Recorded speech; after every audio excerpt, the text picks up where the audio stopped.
So this video is going to be about why the Canadian government is putting caps on student visas and what that means for the student rental housing market, why the job market right now is so bad in Canada, and why it's very bad for youth in this country and the future of the job market. Quick chat about rental markets in big cities, why negative GDP per capita is happening in Canada and why it's really bad, and how new condo supply is at a 30-year low. So it's not what I would normally talk about on this channel, but I think you might still find it really interesting. And without further ado, let's get into it. Hey everyone, it's Oliver again. Today I'm talking about another post of mine. This one is now a bad time to enter the workforce. Statistics Canada thinks it is. This is a blog post that I wrote talking about the employment situation in Canada, more specifically how jobs are kind of difficult to come by these days. And this was back in July. I can tell you, as of late December of 2024, that not much has changed. So let's dive into the numbers and see exactly what happened. So I've been hearing from many people recently that they are having a hard time finding work. This is not just anecdotal. Stats Canada came out with their most recent labor force survey, and the unemployment rate was sitting at 6.4% as of June 2024. And has increased a total of 1.3% since April 2023, which was a recent low of unemployment. Among these groups, interestingly, returning students, those who are going back to school in the fall, saw their lowest employment numbers since June of 1998. You may be saying, not a huge deal, students still have time to figure things out, they'll be fine. And while this might be true, they are also the future of the labor market, and one of the most common ways for students to find full-time employment is through summer internships or other work. And if there are fewer students interning and less work for students overall, I would say this is a concerning development. I think this lower student employment rate and the overall high unemployment rate that we're seeing are kind of leading indicators that we are heading for stagnation or some form of a quiet depression. And after having conversations with many different people from different industries, word of mouth, and hearing from friends, a lot of companies are holding off on hiring right now. There may be some level of uncertainty about whether their clients will continue to be in business in a year or two, and this is leading to hesitation across the board regarding to hiring people, and especially for new grads. This is making it even more challenging because companies are shrinking their workforce or looking to hire, would rather just pick up somebody who's senior, who was recently laid off, who can do the work of two people rather than just hiring two junior people who need lots of training. Of the types of economic downturns, in this case, specifically a job market downturn, it is almost better to have a COVID-like situation where people get hit really hard but can bounce back relatively quickly. It has been apparent that although the Bank of Canada has cut rates, the effect of the rate cuts has been somewhat fairly muted, as borrowing power only improved marginally for those looking to take out loans, such as mortgages and businesses. Since I wrote this, I think we've had over 1% of rate cuts.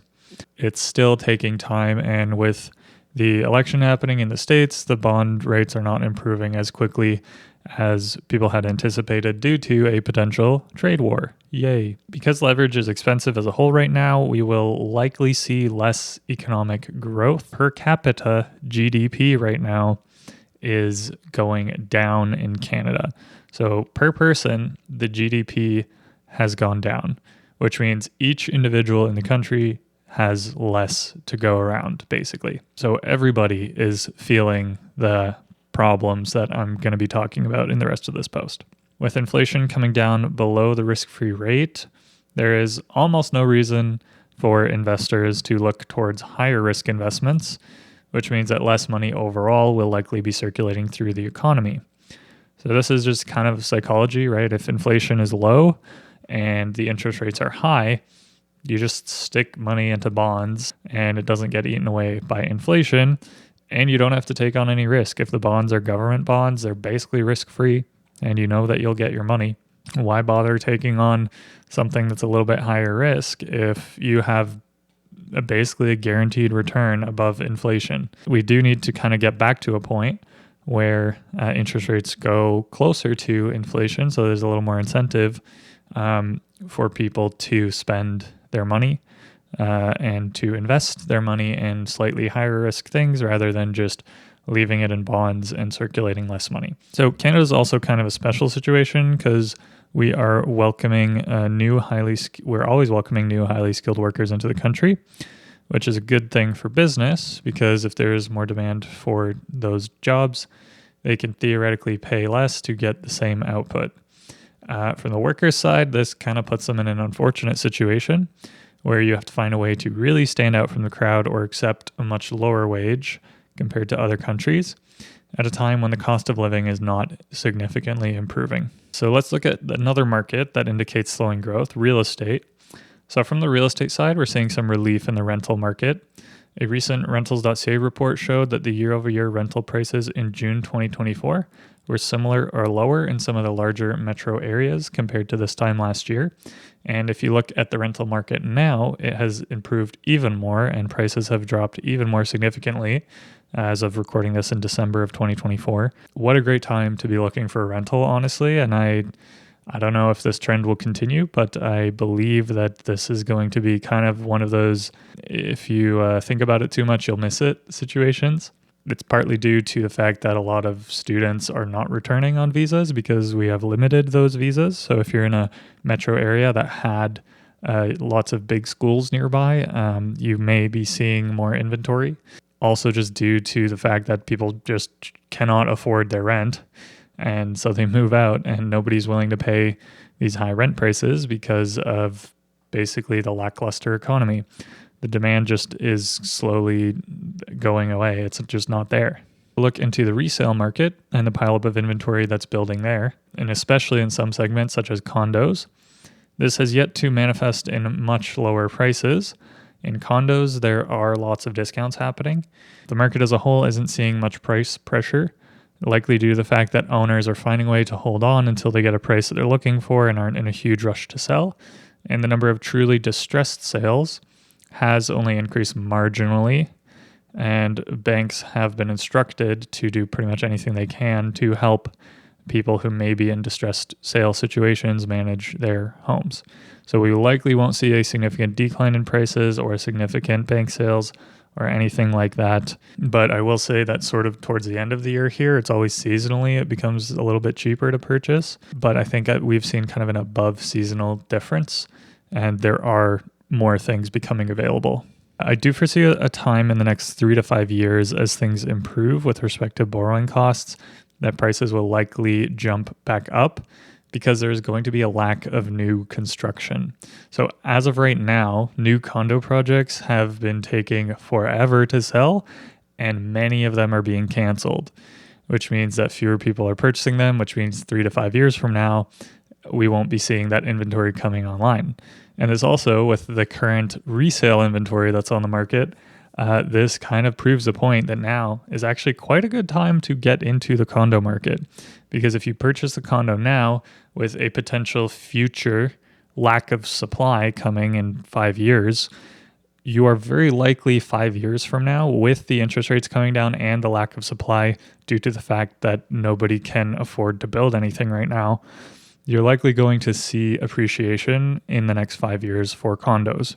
I can't guarantee it, obviously, but just based on the macroeconomic situation that we're in, it is likely. And especially if you can find a good deal, and they do exist, then you could be in an even better position to make money on that sale. And then 5 years from now, you make money on the sale of the condo and you move up into something else that holds its value a little bit better. Because to be honest, condos aren't the greatest investment.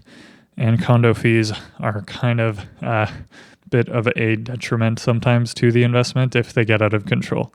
So it's important that you buy a good condo with a well-managed condo corporation. We reached a point in Toronto where about 50% of condos are owned by investors, which means that they are soon to be the majority of potential buyers, if not already are. And if investors are not putting their money into condos, then condos are not going to be built.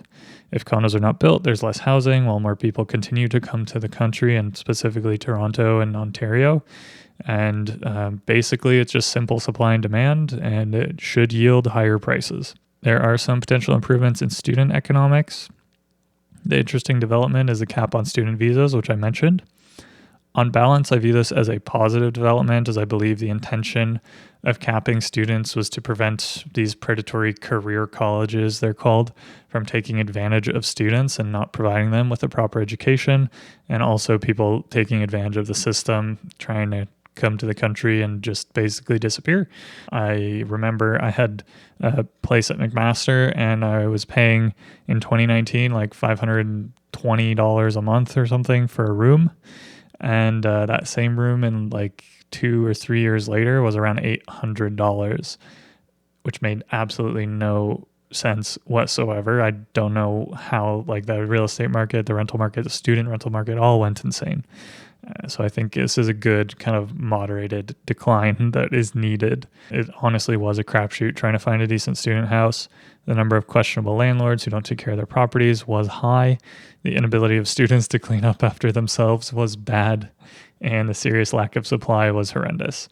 So some signals from the US. Interestingly, if you look to the US, their stock markets have continued to do well, which is arguably signaling things are improving over there, and there is confidence that things will continue to improve.